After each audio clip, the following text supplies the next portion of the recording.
దాగుడు మూతల దండ కోరు వీరి పేరే.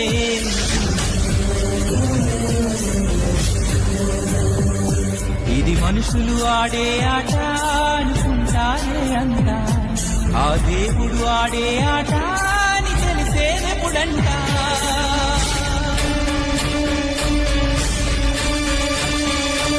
అయ్యో ఈ ఆటకి అంతే లేదుగా, అయినా లోకానికి అది పేరాదుగా.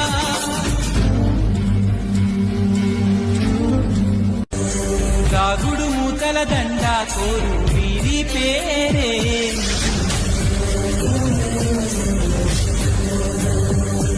ఇది మనుషులు ఆడే ఆట అనుకుంటారే అంతా, ఆ దేవుడు ఆడే ఆట అని తెలిసేదెప్పుడంట.